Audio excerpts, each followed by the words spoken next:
All right, guys. So I did a monologue already this morning, and then I went to go upload it, saying it's taking an hour to upload a 12-minute video. No idea why. And so now that I'm in this new routine of doing videos early in the day, this video is going to be for the $10 tier. It's a wasting talent video. I don't know if people like these or not. I like them. And if you're a fan of the book, I feel like you should like them. I don't know. But I don't know. So this is for the $10 tier. I hope this isn't going to be the only video I do today, but just in case that it is, I wanted to knock it out first thing in the morning. But because I'm uploading my monologue right now, it's not on airplane mode because I can't upload while it's on airplane mode. So if somebody calls, then the video is going to cut out. So if it cuts out unexpectedly, that's what happened. Okay, so this is chapter 4 of Wasting Talent. What was going on during this time period is I was at Victorville. I'd probably been there, I think, 4 or 5 months at this point. This is in 2010. I got busted April 1st, 2009, April Fool's Day, also my parents' wedding anniversary. And I started writing it at MDCLA about 8 months in. First thing that I wrote was the pocket butthole, which I believe is in this chapter. I'm almost yeah, it is. It's at the end of chapter 4. I've already read that, and how I explained it last time is that was the first thing that I wrote for this book, and I wrote it, and I didn't change one word. The pocket butthole is the exact same as when I originally wrote it. They're like, who gives a fuck? So during the time that I was writing this chapter, I remember very clearly, I was living with this guy, Youngster. I had moved out of that guy Carrie's cell, and I was in debt everywhere, all over the yard. Now, kind of like how I've explained telling stories is, it's transportive. It takes me back to that time period when these things were actually happening. This book is about 80% true. I mean, you've heard enough of my life stories where you can probably figure out what's true or not. I'll definitely explain which part I fictionalized as things go on, like that last time when the pregnant girl wakes up and we're shooting, or the date rape, the chick that's knocked out on the roof and alls. That particular part was fictionalized, but most of the stuff is true. And I was in debt all over the compound at Victorville. Every time I left my cell, it was just an anxiety attack, really. But still, I liked kind of transporting myself, back to these junkie days. Even though I went through a lot of trauma, I went through a lot of bad stuff while I was going through these little like junkie adventures throughout my life, it was still infinitely better in contrast to prison. Prison life is really scary. Every day, you can get hurt badly. And yeah, I'm a clown. I like juggle tangerines. Whoa, whoa, whoa, whoa. I can juggle tangerines. That doesn't always work. So I was like, who cares? Stab that guy. I'm like, fuck. And I like grab my tangerines and just start running with them, but I like have them close to my chest. Figuratively speaking. Being a clown in prison is a double-edged sword. Because yes, it helps you get out of things. Because you're likable. Like, that guy's kind of funny. He says all sorts of weird stuff. You think he's gay? He always jokes about stuff like that. I think he's kind of cute. I kind of want to butt fuck him. He's got acne. I don't know. I don't care. I've been in for 6 years. Fuck it. Let's butt fuck. Sorry with the BF humor. So you kind of like get a pass on a lot of stuff. But the problem with that is that you're also interpreted as weak. People look at you as you're weak. They're like, that clown's not going to do anything. Let's extort him. Fuck it. So I was looked at as kind of a joke. So what? But I had clean paperwork. I wasn't a rat. I wasn't a sex offender. I wasn't a check-in. At least not then. I would consider myself a check-in now. None of that stuff was voluntary. You know, if you were going to ask if I was considered solid or not, I'd say no. But I've been saying that the whole time.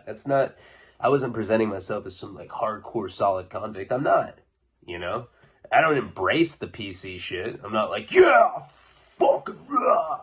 There's people that are on YouTube like that. So I never voluntarily went in there. I just had to do it with my blinders on. I had to get the fuck out of there to come be with my kid. That's later. That was my third term. On my first term, this book was saving my life. Writing it because I would leave my cell. I was scared for my life. I'd go in there, I'd put on headphones that looked very similar to these. You could buy these off commissary, but it had a cord. And I'd listen to FM radio, and I'd listen to like a lot of like pop music. I was listening to a lot of Lady Gaga, Black Eyed Peas, just shit that was on the radio. Rihanna, and a lot of that stuff influenced this book. As weird as that sounds. And then I started liking that music. I was like, this shit's fucking dank. I got out, I was like, have you guys heard about Gaga? Bomb. They're like, huh? I was like, yeah, I don't know, I'm into that shit now. I also cut my dick off. They're like, oh, okay. It's the kind of stuff people listen to when they don't have a dick. I was like, yeah, right here. All right, so let's get into this. All right, so this is chapter 4. So we decide on the 12-pack and go and think. Alex bought a 12-pack of Corona extra bottles, which clanged together as we walked down the stairs to the sand. We look like those out-of-place zombies, how our vitality is disguised by overstimulation. There are groups of people lying on towels. Some guy walks by with a tuck surfboard. And we come to a secluded part of the beach. There's an occasional jogger or person walking their dog. Waves crash down, spreading suds towards us, a drifting reflection of the sun. And injecting cocaine is as intense as it gets. It hits you before the plunger goes all the way down. You hear trains, helicopters, bells, or whistles. The ringing is different for everyone. The louder, the better. It's best when it's nauseating and your temples sweat.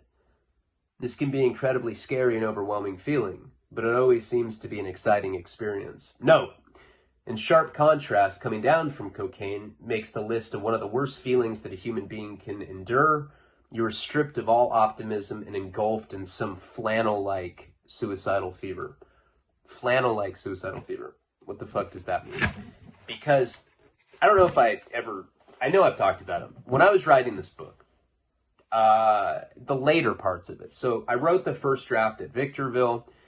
Later, I'd go to Oxford, Wisconsin. They had a computer lab, and I sat in that computer lab all day, every day, and I would write. And there's only one or two other people in there while I was writing my book, and it was very peaceful.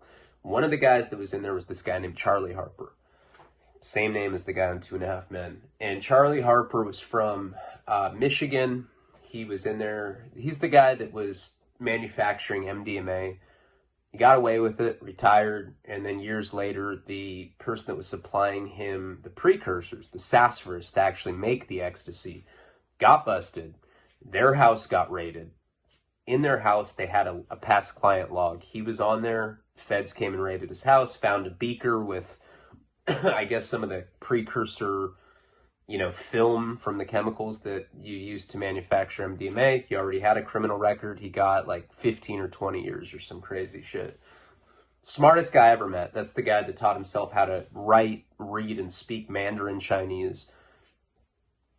He's probably my biggest mentor.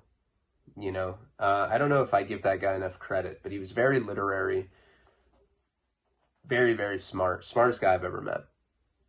And I would give him, every time I finished a chapter of Wasting Talent, I'd give it to him. And he'd be like, nah, man. I'm like, that's your note? Nah, man. Nah. Unpublishable. I'm like, fuck. As time went on, I started giving him copies, and I'd be like, what do you think about this one? It's close. That was like the best thing he ever said. So at that point, I knew that I'd kind of evolved to a point where the stuff that I was writing was at least publishable. Even though I ended up self-publishing, that's a whole nother story. But I did get 3 offers from independent presses, but all of them were offering me nothing, no advance, no nothing, and they wanted to take 50% of my royalties, so I didn't end up doing it. This particular line, we'd go over lines a lot, I'd be like there's this one line, it's my favorite one, where I say, her eager eyes curdle immediately. When I first wrote that, it was her eager eyes go flaccid. He's like, what is it? Her eyeballs are like a matching pair of cocks just poking out of her fucking eye sockets, you loser, you idiot. I was like, what about curdle? He's like, oh, yeah, that's tight. So in this particular part, I remember handing it to him, and I was like, what do you think about this? You were stripped of all optimism and engulfed in some flannel-like suicidal fever. I was thinking about, flannel, Kurt Cobain in a flannel-like suicidal fever. Thought somebody would, put that imagery together. He's like, that's stupid. He, spit on my computer screen. I, watched the spit kind of just cascade down. I was like, Jesus. So I left it in there out of spite. That's the reason, I swear that's the reason I kept it in there. Just a little fun fact. And we run out of Coke. There's silence for a long time. So what are we going to do, I ask. Get more Coke, Alex says. Gina quickly agrees. Well, that goes without saying, I say. I mean with our situation. We don't even know what our situation is, Gina says. You may have killed him, but maybe you didn't. I think we need to find that out first. We're fucked two ways, really, because if I didn't kill him, those guys will be looking for us. If I did, it's going to be me. It's going to be more than just his people. I'm not trying to go to prison for the rest of my life. What about LA, Alex asks. You could call Adam. No, I can't call him. I put him through too much shit already. We are on fragile terms, and I can only imagine what would happen if I showed up fleeing a possible murder or having neo-Nazis chasing after me. As far as LA in general, I don't have any money. If it was just me, it would be one thing, but I have to look out for her. She's pregnant, dude. Gina nods and burps with the Corona bottle in hand. Alex says, you need to get out of town. I can't think of anywhere those guys couldn't find us. Plus, I burned my couch surfing options years ago. I know a place, Gina says. Great place, actually. With my friend Sass. I know that he doesn't know those guys. He's from up north. Tommy used to sell him glass. He knows him through Travis. Guy that works at Sharky's, I ask. Raver kid? She nods. Ravers are bisexual geeks. True. But raver girls are hot, Alex says. I know this one, Tabitha, I think. She was really adorable when she slept. Of course, I'm throwing in, weird date rapist humor. That's not funny. I'm sorry. I wrote this a long time ago. How do you know that the guy would let us crash at his place, I ask. He's really cool. He lives up in the mountains in tents and shit. It would be perfect for us to hide out for a while and things calm down. Tents and shit, I ask? It's not what you think, she says. It's actually pretty tight. It's this little drug commune up in the hills, laid-back people who barbecue and get high and hang out. What are they, like street people? Festival type, nomadic from all over. I know a few of them. Tommy used to drive dope up there, and they love smoking that shit. Great, I say, hiding from cops with homeless tweakers. Sounds fucking mellow. Wait, are there methed out girls up there too? Alex asks. Definitely. Fuck it, I'm in. I can't stand speed freaks, I say. They do all sorts of different drugs. You'll fit right in, Damien. But I hate meth, I say, and so I tell him. So I read this part, but I'll read it again because it's only a page. This is the pocket butthole. The time I did too much. I was with Jill then, still in the band, touring. Someone kicked down a teener after a show. I shot half, one shot, in the bathroom. Jill watching TV in the other room. I got really high. Shooting meth is a strange feeling. Fervent static takes your body over in a single rush. Straight to your penis, pubic hair flutters, makes you cough. Wide-eyed perversion spell. All you want is sex. I go to Jill immediately to fuck. I want to lick her butt. I do lick her butt. She likes it. I think she's a slut. I tell her she's a slut. She gets mad. We stop fucking. She takes a Xanax. She passes out angry. I'm paranoid. I peek out the window. I can't concentrate. I start thinking about masturbating. I get hard. I search for the motel room frantically for a picture to jerk off to. Only thing I can find is a TV guide. Typical. I lock myself in the bathroom. I beat off to an old chick on the cover. She's way past 60. It does nothing for me. Feels good to masturbate. I shoot more speed. I suddenly have the urge to look at my own asshole in the mirror. I do. My asshole is hairier than I anticipated. I start crying but don't know why. I stop looking at my asshole in the mirror. The crying stops. I'm horny. I have to get porn. I go next door to a liquor store. Guy behind the counter looks like a cop. I get nervous. I ask to use the bathroom. I check my asshole again in the mirror. I don't cry but stop anyway. Guy behind the counter is a cop. I buy the porn anyway. I feel tough. I leave. Back to the motel to masturbate in peace. I sneak in the bathroom. Four porno magazines. I flip through the pages. I can't decide on an image to stick with. I start tearing out different pages I like, predominantly butthole and anal shots.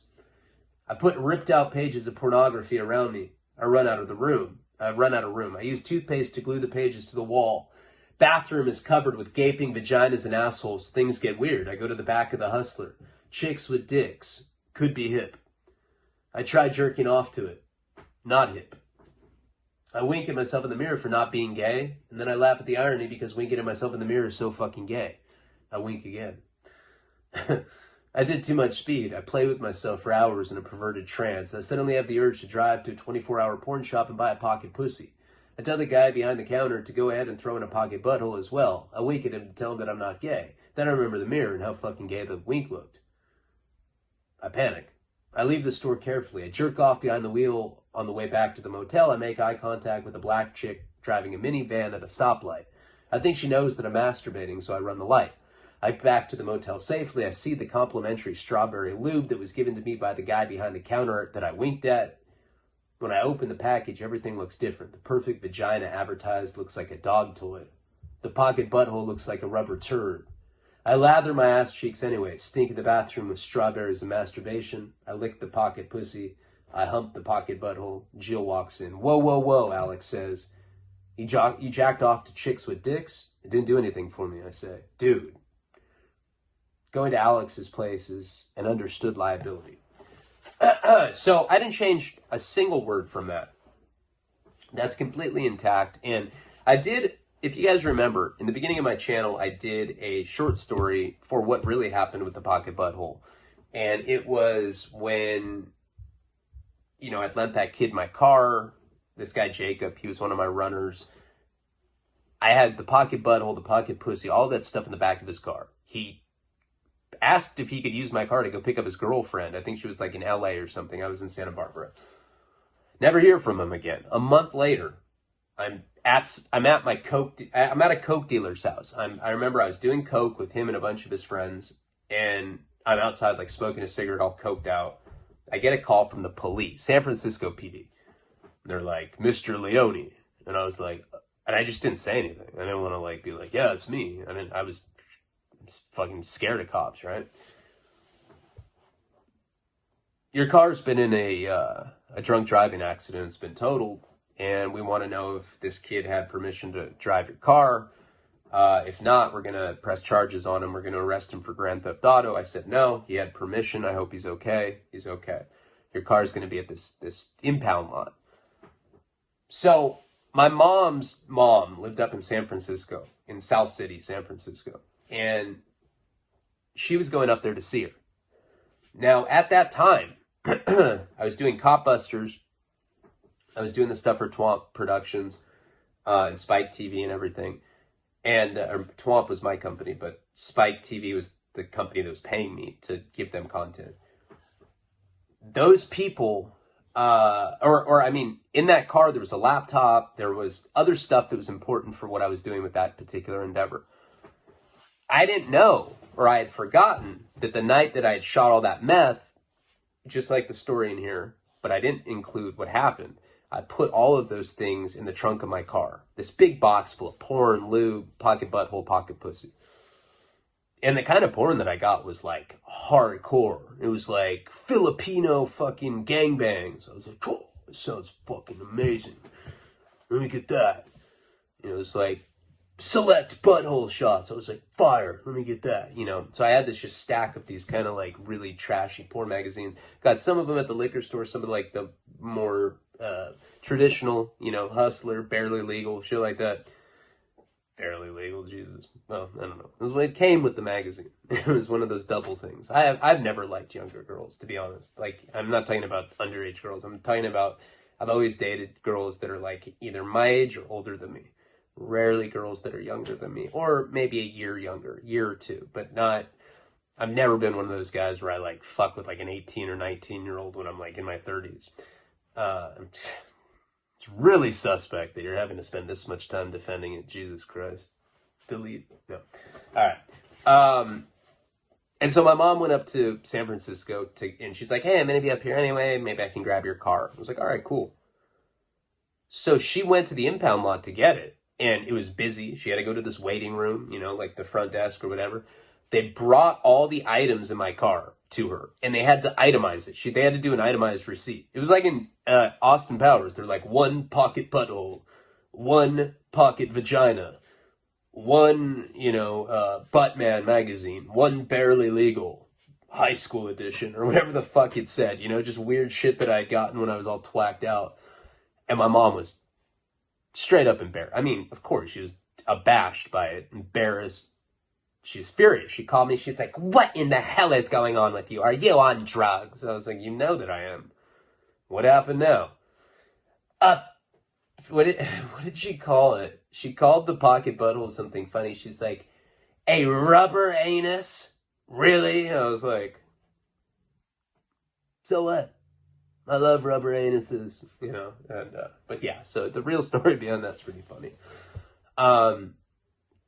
So anyway, so that was the first thing that I had written for it, and you can see how that story translated into like a fictional landscape or whatever.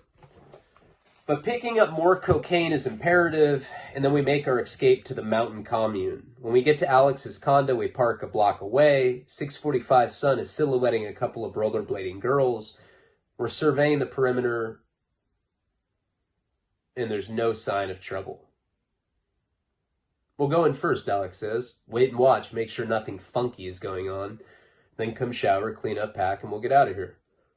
There are the usual vehicles parked in front of his place. Alex walks to the front and checks his peripheral as he takes out his key. We wait 10 minutes before going in. Then we snort a line of coke and hurry to the bathroom. We strip out of our clothes and get into the shower together. Gina scrubs my back and gets down on her knees and gives me a head. Her pregnancy is bulging and blood from our bodies is brown on the drain. When we get out of the shower, Alex brings Gina a grocery bag full of clothes. Shit different chicks have left here over the years. Gina finds a sweet outfit. This is so cute. I put on a Misfit shirt with a big white skull. This is followed by a gray zip hoodie and blue jeans. Jeans are the exact color of my LA hat. Then we smoke coke in Alex's Lexus.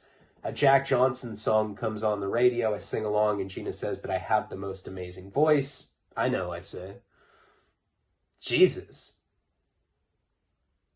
Oh, and I stopped singing and hit the pipe.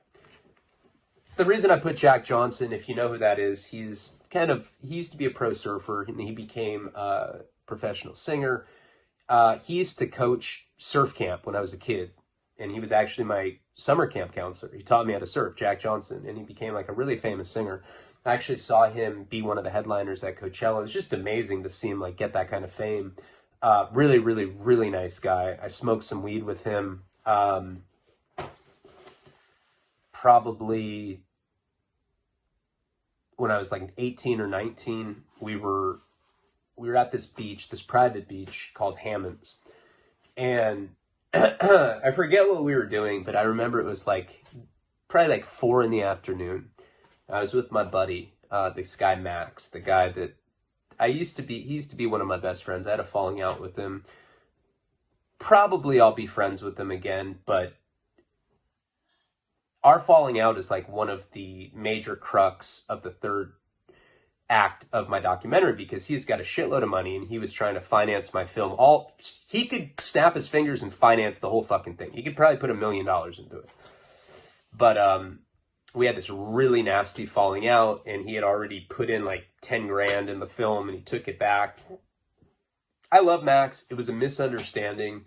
Last time I called him, we talked in jail, and was telling him that I was sorry and that I wanted help and I needed treatment and please help me. And he said, you know what, man, you're a bitch. He's like, for the last 20 years, you've done nothing but cause problems in my life.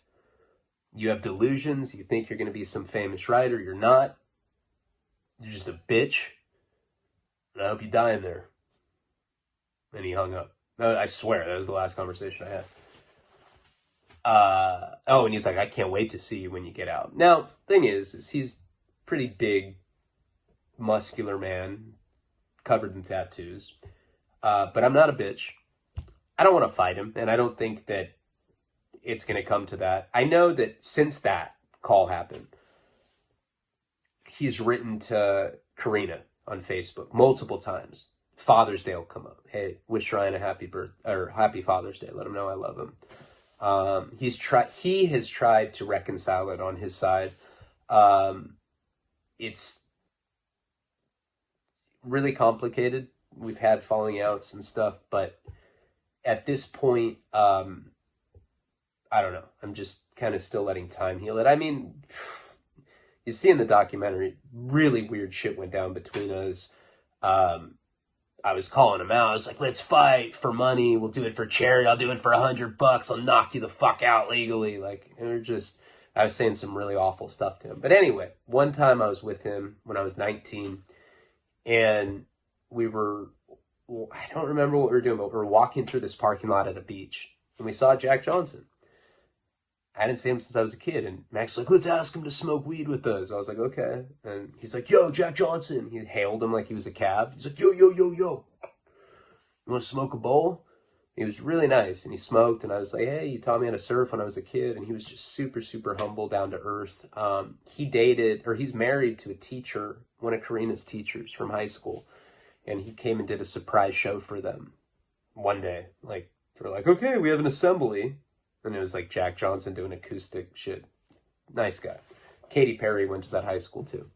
I grew up with Katy Perry. Her name was Kate Hudson back then. She's from Santa Barbara, and yeah, I know her. I just name dropping because I'm a fucking asshole. So that's why I threw Jack Johnson's name in there. Gina gives Alex directions. His car making its way to the Santa Barbara Hills. We pull over and shoot heroin on the side of the road. Sure you know where this place is, Alex says. It's dark. Gina nods. I've been up there a bunch of times because we just drove up in a complete circle. We need to be looking for a no shooting sign, she says. That's how we'll know we're there. There's a trail to the camp right next to it. This is ridiculous, I say. My throat is numbed over from the coke. It'll make it hard for us to be found, and that's the whole point. Alex points out a street sign. That's it, right there. Yes, park away from it. Sass is really strict about that. 3 bullet holes through the no shooting sign. Alex parks on the side of the road. There's an entire town blinking below us, making the oil rigs flew yellow on the horizon. Making the oil rigs flew yellow on the horizon. We follow Gina into the dark, past the no shooting sign and up the bank of the mountain. She's in front of us, grabbing at plants and crawling its side. Gina, I whisper. And she says, trust me. She grabs onto a rope and it activates a string of Xmas lights. This illuminates the dirt trail and we're going up. Gina turns to me. See? This is fucking crazy, I say. The path leads to a plateau with garbage scattered on it. There's a crescendo of industrial humming ahead of us. That's the generator, Gina explains. We get to the camp and there are tents overlapping each other and a group of people sitting around a fire pit. Gina yells, hey, backhoe. This makes their lit faces turn from the fire. A girl runs towards her, throwing her arms around Gina. What up, slut? She really talked like that, too. Chick is good-looking and short. She has pink streak running through her hair. What happened to your face? Dang, girl.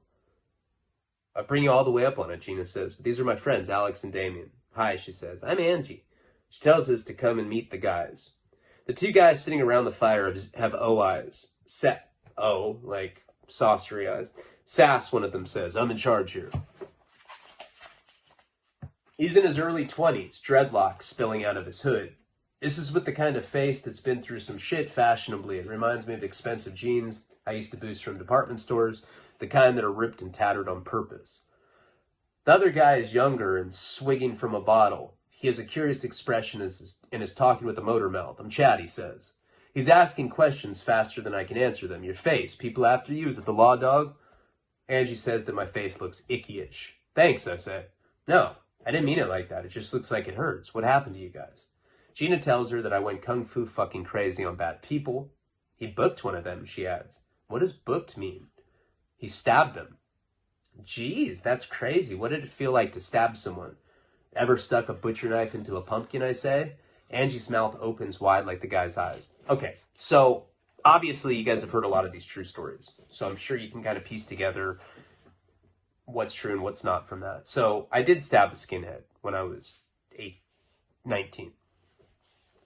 Stabbed a skinhead, this guy Ian. He was a drug dealer, very small time guy. In the book, I say that she had stolen an ounce, but in real life, it was just a couple grams. The guy that I stabbed was named Ian. The skinhead was not named Stomper. His real name was Stoner. He was a skinhead from Orange County. I stabbed Ian right in front of that girl, Karina. In the book, I call her Gina. When we go up to this homeless encampment, I've told that story. That's in the Florida series before I went to Florida. So there was a time period where I was homeless. And I mean, it was actually like there was a point where I was legitimately homeless. And I had a warrant for my arrest. My parents pretty much said that I had to go to jail and that they weren't going to harbor a fugitive. So if I didn't go to jail, I didn't have anywhere to live. So, I guess if you look at it in a certain way, I was homeless, by choice. I was voluntarily homeless. Hold on. Sorry, I'm getting really distracted right now. Need a little cigarette. Give me 1 second. There you go, I'm about halfway done, boo. You feeling better? I'll be up there in a little bit. Love you. Trina's sick. That sucks. So I was pretty much voluntarily, homeless. Now, I don't know how much there's a lighter. I don't know how much we've covered of my homeless time, but the cliff notes of it is when I became homeless, I basically started hanging out with the street kids of Santa Barbara. One day I just walked downtown Santa Barbara and I saw some guys like spanging and I'm like, hey, I'm homeless too now. What's up? And they're like, hey man, it's not homeless, it's street life. I was like, okay. So I started spanging. I just sat there and I realized that I was actually pretty good at it. I'd go up to people. I didn't look like homeless yet. I still looked like I was like wearing like a Ralph Lauren shirt. I was like, hey man, I just became homeless today. I have no way of feeding myself. I'm not very good at this. And like people are like, that's funny, here's $1. And like I like walk away like at the end of the day with like $60, $70. So what happened is this group of homeless people, mostly skinheads, this big like skinhead population that came from neighboring states, Washington State, Oregon. They were, street people that had migrated to Santa Barbara for a couple reasons. The weather there is phenomenal. It's definitely conducive to being homeless because it pretty much always stays like between like 70 and 90. It doesn't really get too cold there. It's a beach town, so it's beautiful. And that's another thing is you can sleep on the beach. The cops aren't too bad on homeless people in Santa Barbara. It's a pretty liberal, progressive spot. So people are pretty nice there to the homeless population. And then a lot of people have money. So you can literally support yourself by panhandling. So I started hanging out with these guys, a bunch of characters. There was a stripper named Sugar that I was hanging out with all the time. There was that girl Karina, not to be confused with my kid's mom. And then there were like various skinheads. There was this guy named George, and he had a dog named Cujo. And basically, I'd hang out with these kids. I'd panhandle. Sometimes I'd go to the college town. I'd sell fake acid. Whatever. It wasn't a horrible time for me. A lot of times I slept at the beach. A lot of times we go to pizza parlors and we like get them to give us like slices of pizza. We basically just were running around Santa Barbara doing our thing. At a certain point, I was taken up to a homeless encampment. And that's where like all these homeless tweakers were like butt fucking, and not even in a joking sense. That's really what was going on. Actually, some guy was sucking this other dude's dick up there. It was really hardcore. I was like 18. I was like, is this what being homeless is about? Fuck this. I'm cool. And I was, at that time, I was kind of dating.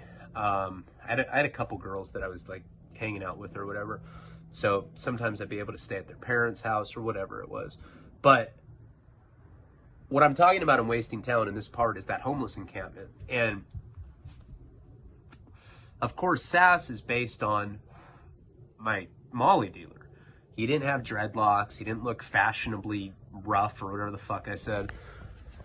Sass in real life was a little, and I think he's on my Patreon. So he's a little kind of like stouty motherfucker that is a verified rapist. And you're a piece of shit, and you know it. And he burned me for $70,000. But later, I kind of wanted to consolidate or kind of conflate these different storylines. So I decided just to make Sass. The leader of this encampment. These like radicals, and you also got to remember at the time that I wrote this book, I was 25, 26, 27, like just those years, 25, 24 to 27, and I was reading a lot of other books. I was reading like George Orwell, and I was reading these socio-political books. So I wanted to make these raver like type people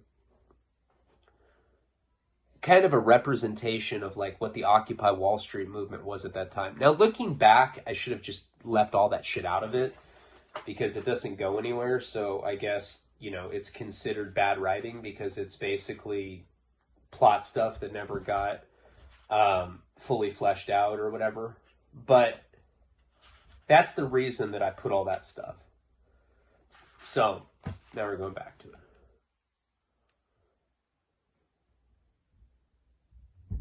I killed someone, Chad says. I've killed many. His face locks and he begins to cry. Sometimes he goes to a dark place, Sass assures him. He went to Iraq, Angie says.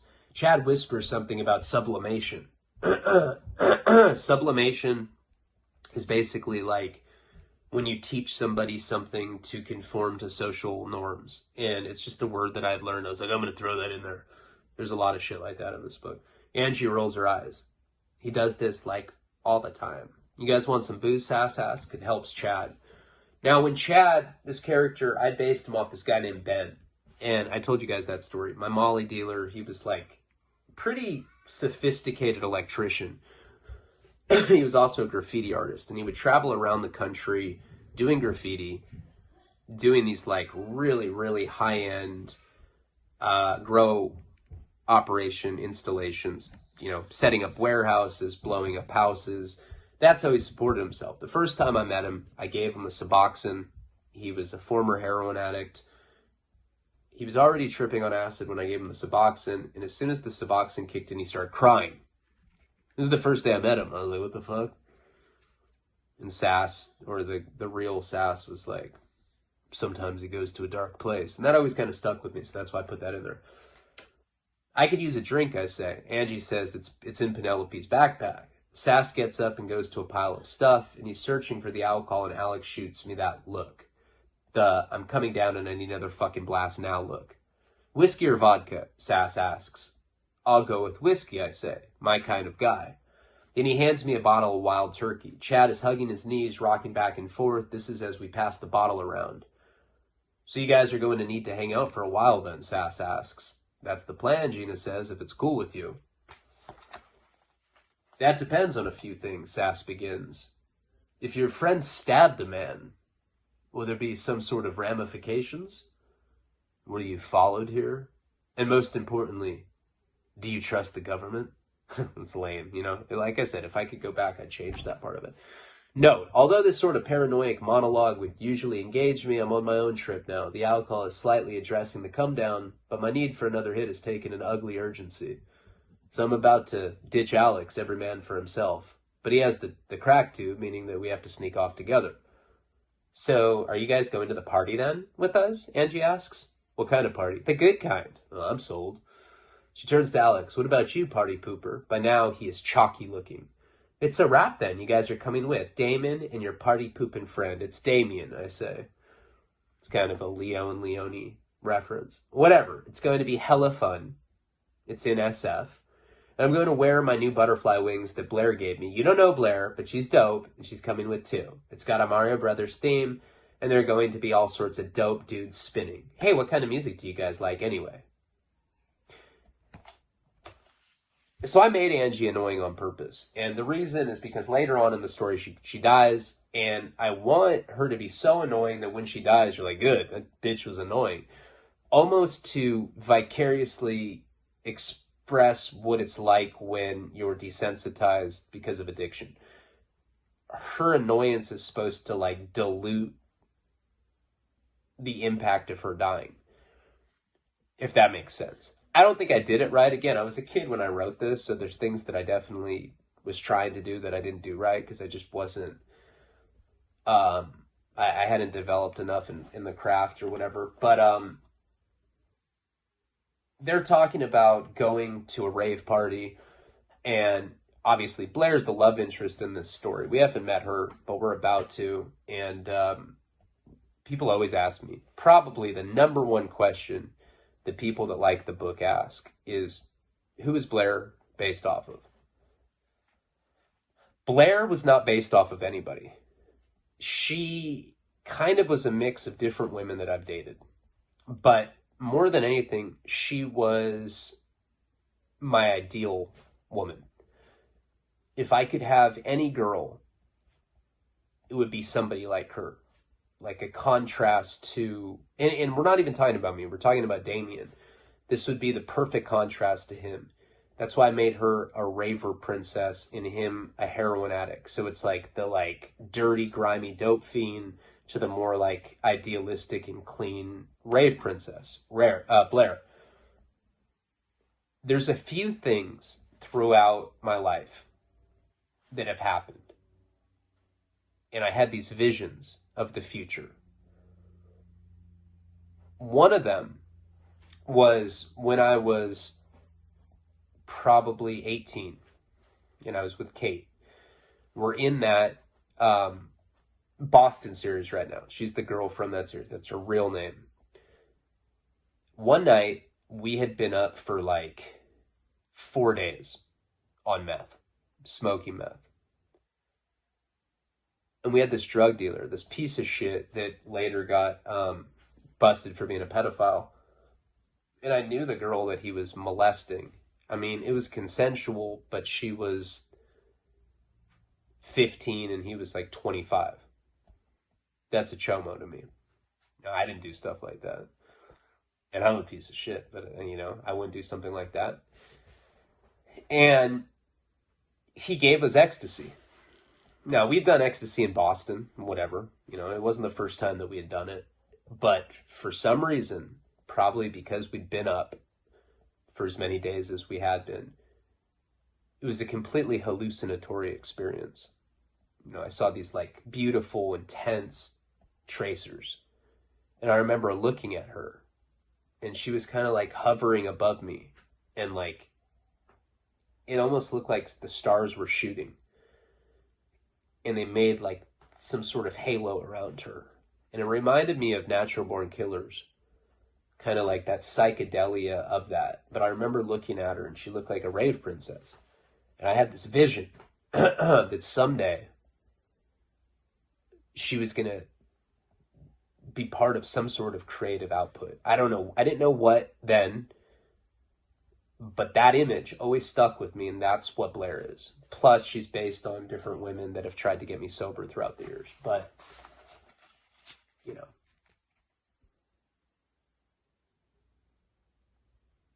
Yeah, duh.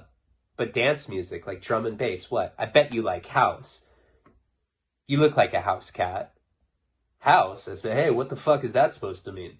It's not a bad thing. You just look like you could get your funk on in a totally heterosexual way. I nod and swig off the bottle. And that's kind of an inside joke. We always would say that people that like house music are gay. I'd always tell my gay friends that if they didn't like house, I was like, you're not a real gay dude. Sorry. Poser. And they'd be like, what do I have to do to prove that I'm real? I'm like, put on some house music, you fucking weirdo. Alex and I are finally alone on the dark trail. Thank God, he says. I was like dying. I know, I was trying to think of a way to get out of there. I'm surprised you didn't just go off by yourself and hit it. Come on, I say. I wouldn't do that to you, Alex. No, you just didn't have the pipe. I choose not to respond to this. I place the tip of the lighter on the glass tube. This makes our face glow and Alex looks wired. What do you think about all this, I ask. That chick's annoying, he says. But she's kind of hot, right? She's all right, but annoying. I don't even know if I could fuck her. She's all like excited and happy and shit. She's a raver, I say. Ravers are happy people. She's just on a different trip than us. Listen to you, damn dude. When did you become a fucking hippie? We should give that annoying little spaz some rock. That would strain her right out. I start laughing. You're bad, man. Then a girl starts shouting felony repeatedly. Hell's that, Alex whispers, and the shouts are getting closer. Felony, felony, felony. I don't like this, dude. What if it's the cops? What if they found us? Don't start that paranoid shit, I say, not now. I told you we shouldn't have come up here. We're busted. You never said we shouldn't come up here. Yes, I did. A shadow reaches us and a girl says, who are you? We have startled her and she has a defensive posture. Question is, who are you? Alex asks. I'm Blair. I live here. This is private property. We're here with Gina. We just met your friends Chad and Sass. Okay, good. You guys scared the crap out of me. What are you doing all the way out here? This is our bathroom. We're just taking pisses, I say. Sass told us to come here. Her features are hidden in the dark. Did you see a yellow lab puppy running around? It's my dog, Felony. Everybody knows that the dogs that have had her yellow labs. We were wondering about that. Strange word to be yelling in the wilderness. Yes, she laughs. I'm sorry. I bet that tripped you guys out. She's always running around getting into trouble. You guys headed back? Then we head back to the others at the fire. Blair is the most beautiful woman that I've ever seen. She has emerald eyes and a perfectly placed smile, and her cheeks are peppered in party glitter. She's a rave princess. There is this instantaneous feeling as well. It's like your first curious glimpse of pornography. How a million feelings are evoked inexplicably by a single image. Look who decided to join us, Sass says. Find her. No, I found these two, though. Nearly gave me a heart attack. I'm sure she isn't too far off, Sass says. Blair looks at us. What happened to your face? Damien got in a fight with some bad people, Angie says, and then he stabbed them. It felt like poking a pumpkin. Oh, Blair says. I was only protecting Gina because she's pregnant. I'm not like that. I'm nonviolent. I listen to fish and stuff. Oh, she says. Hey, we should look for your dog.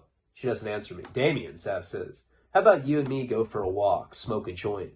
I look at Alex and Gina for approval. Go ahead, Alex says. Blair's head is turned from me. Sass takes me to a rock overlooking the town I grew up in. A dilapidated blue tarp ruffles in a tree next to us. He sparks a joint. Beautiful up here, ain't it? The townscape is a massive circuit board of lights. Amazing, I say. They're so placid, them lights. But think about all that's happening down there. People making love or fighting. Someone could be getting married. Someone could be getting, not married, murdered at this very moment. But all we see are these motionless lights. It's like this big metaphor for life, brother. How our exterior is homogeneous, or at least familiar, and yet we don't know what's happening behind closed doors. Happy things, sad things, whatever. But our lights, they're our identities until they get turned off. Usually, one at a time.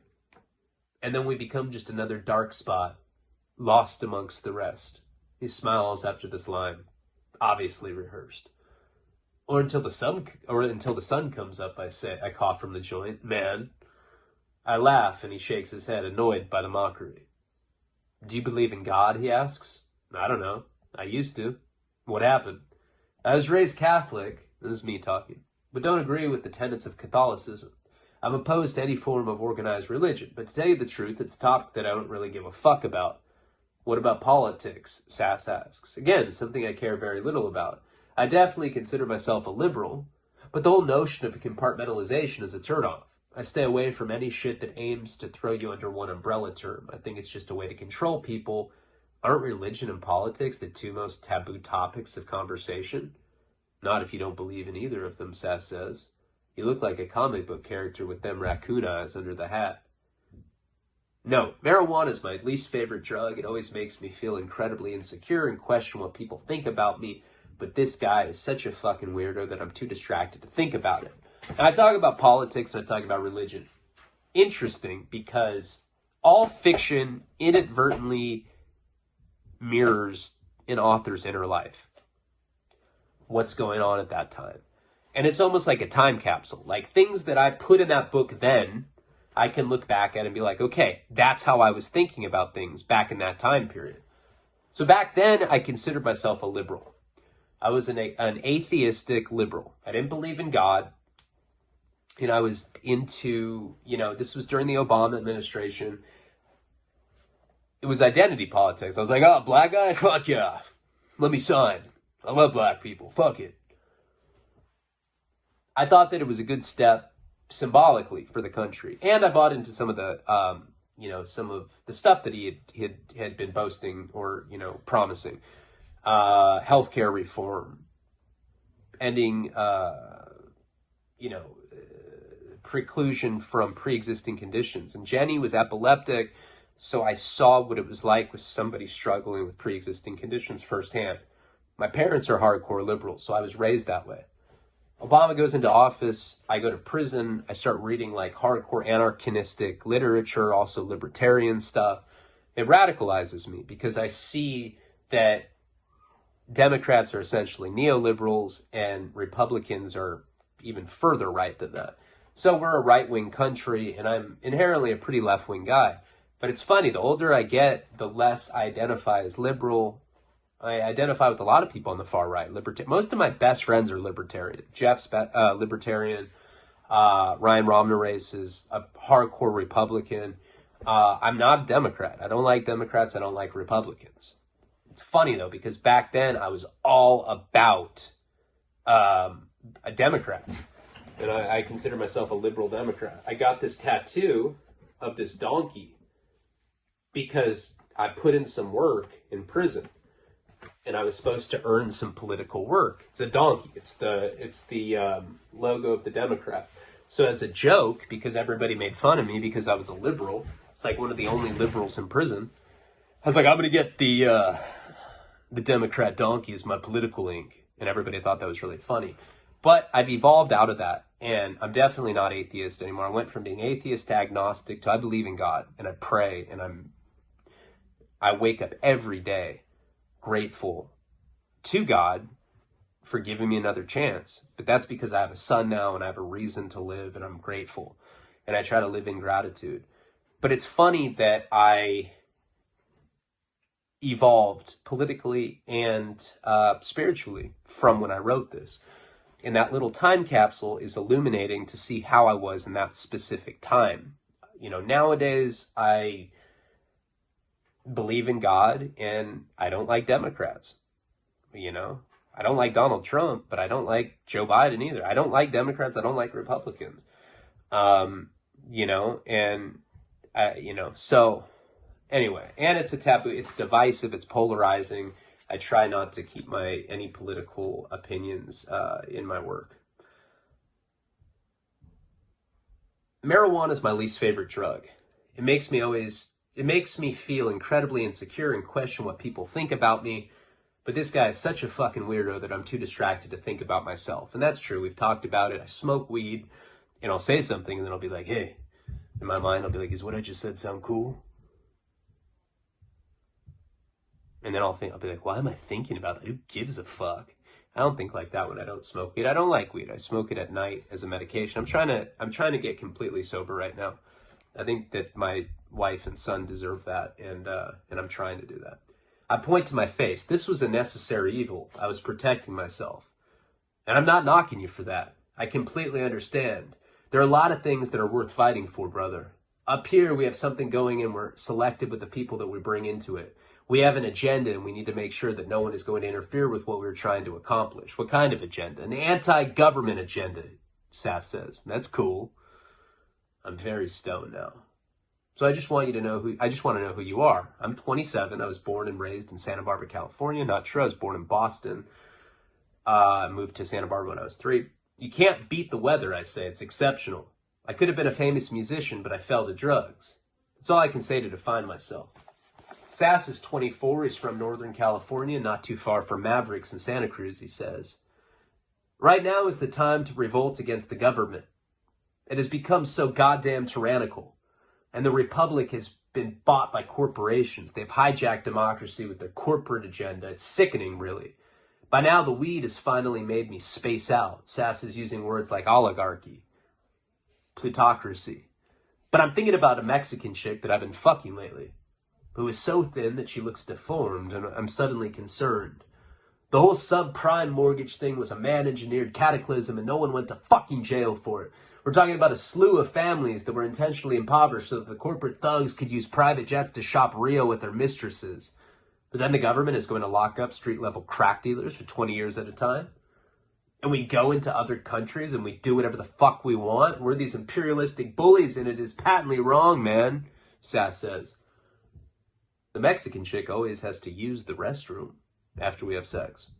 I'm thinking that a quick Google search might be necessary here.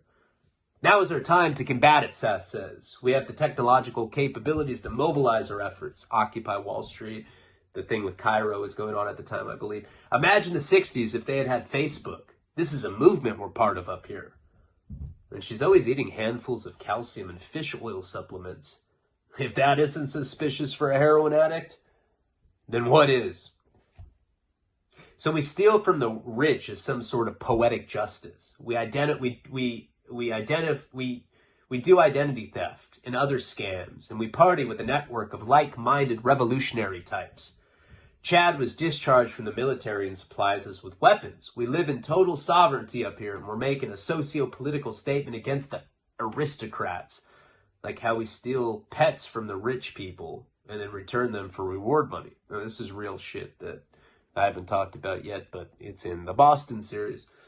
Everything we do is a smart kind of irony, man. That's how we got felony. We were down in Pacific Palisades at a gated community. Gated communities have these bulletin boards in their pool rooms, and it makes it easier to answer multiple reward flyers at once.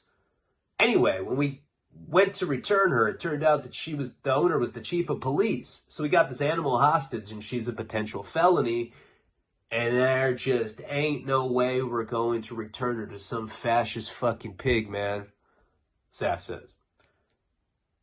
I'm just stuck and stoned watching him talk. He pulls out a breath drop vial. Some L, man? L would be acid. LSD explains a lot about Sass. I don't know. It's been years. I haven't tripped since high school. We're all frying. I just want to see where your soul's at. Background check. Dig? No. The quality of a hallucinogenic trip depends on your surroundings, state of mind, and company. I'm in a desolate mountains with a Manson-type radical. I've recently committed my very first stabbing, and my life generally sucks these days. But I'm a drug addict, and I grab the vial and I take 6 minty drops. That was a lot, Sass says. And stay away from Blair, brother.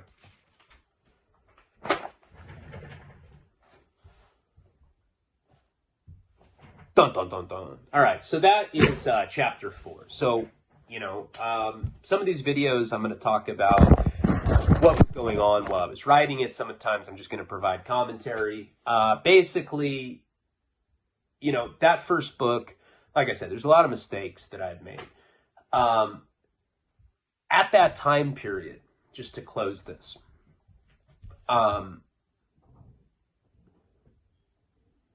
that guy Elijah had told me that he could get me a can of Bugler for $1,000 or for $400.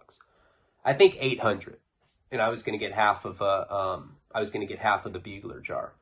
Now, he won that money from me in the hole when we were playing heads up poker, but I made it clear to him that I wasn't going to be able to pay him until my other debt obligations were out of the way.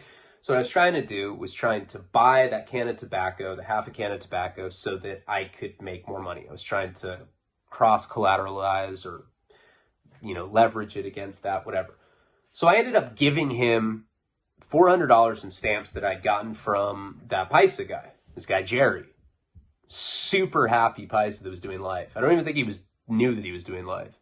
I don't think anybody translated it to him. Like, hey man, you're never going home. No bueno. He's just always happy. He's like, he's just some super happy guy. I really don't think he knew he was doing a life sentence. So anyway, I give him the $400 in stamps. I wait for him on the next move. He never comes back. He burned me. Next time I see him in the chow hall, and he says, dude, you owed me that money for when we played heads up poker.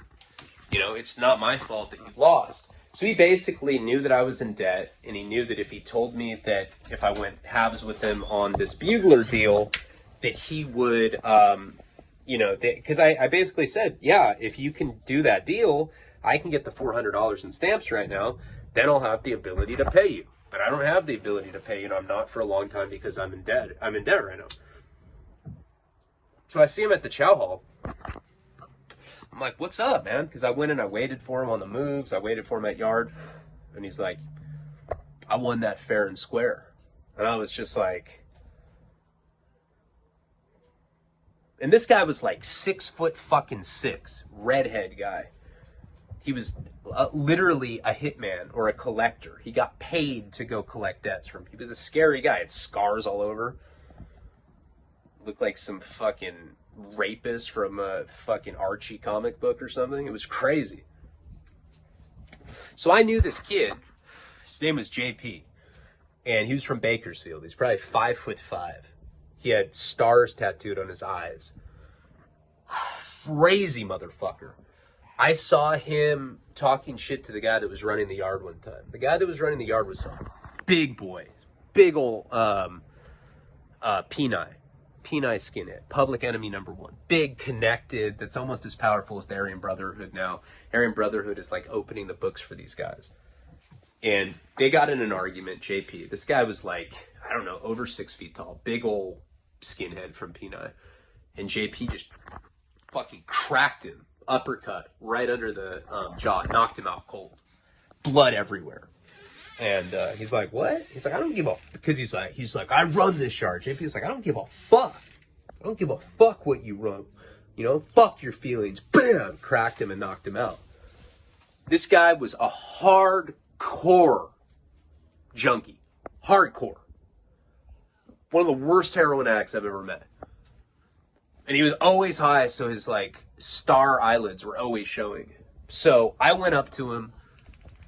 I mean, he loved me for some reason. I'm like, hey, man, I just got burned by Elijah. He's like, what? Fuck that.